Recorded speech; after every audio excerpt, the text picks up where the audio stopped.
తెలంగాణ ప్రజలందరికీ భోగి మకర సంక్రాంతి శుభాకాంక్షలు।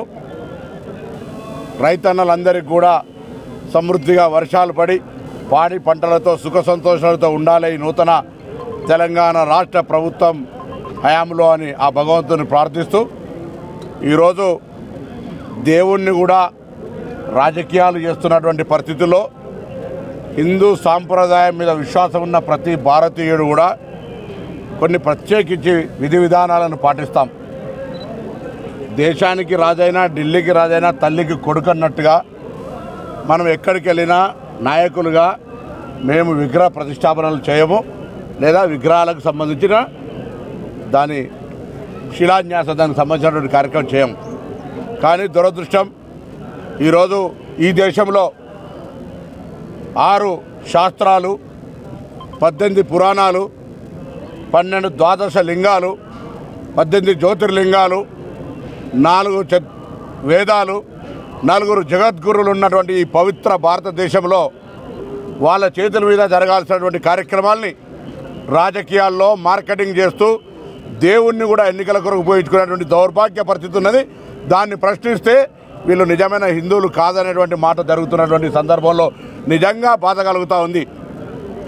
ఏదైనా కార్యక్రమం జరిగితే దంపతులు జరగాలి, లేదా ఒక విధి విధానాలు ఈ దేశంలో సాంప్రదాయమైనటువంటి హిందుత్వాన్ని రక్షించవలసినటువంటి బాధ్యత గల వ్యక్తులు ఏ విధమైన మత భావాలకు విఘాతం కలుగుతుందో ఆలోచన చేయలేని పరిస్థితుల్లో అదే మతం పేరు మీద మార్కెట్ చేసుకొని ఇలా వ్యవహారం చేస్తూ ఉన్నారు। ఇది ఈ దేశానికి మంచిది కాదు। హిందుత్వాన్ని విశ్వసించే వాళ్ళందరూ కూడా ఒకసారి ఆలోచన చేయండి, జరుగుతున్నది ఏంటి అసలు। 4 జగద్గురులు చెప్తా ఉన్నారు దేవాలయం పూర్తి కాలేదని, ఇది సరైన సమయం కాదని, ఎన్నికల్లో దృష్టి పెట్టుకొని ఆదర బాదర ప్రారంభిస్తూ ఆ కార్యక్రమంకి రమ్మంటే మీరు పిలిచినప్పుడు ఎందుకు రాలే? రాముడు మాకు లేడా, శివుడు మాకు లేడా, ఆంజనేయుడు మాకు లేడా అంటే దాన్ని రాజకీయం చేసే పరిస్థితి వస్తూ ఉన్నది।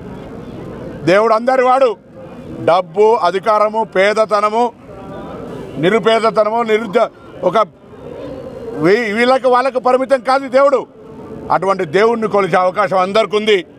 అసలు చరిత్రలో రాజీవ్ గాంధీ గారికి ఒకవేళ అక్కడి నుంచి ప్రచారం ప్రారంభించకపోతే, రాజీవ్ గాంధీ గారు ఆ యొక్క రామాలయానికి సంబంధించిన చరిత్రకు సంబంధించిన పుటల్లో తీయకపోతే ఇలా మీరు ఎక్కడి మార్కెటింగ్ చేసుకుంటారు? చరిత్ర ఎక్కడుంది? ఏం చరిత్ర ఉంది?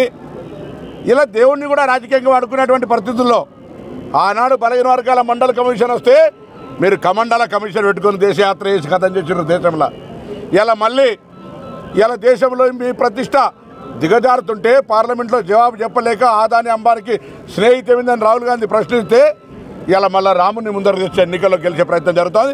దీనికంటే దురదృష్టం లేదు।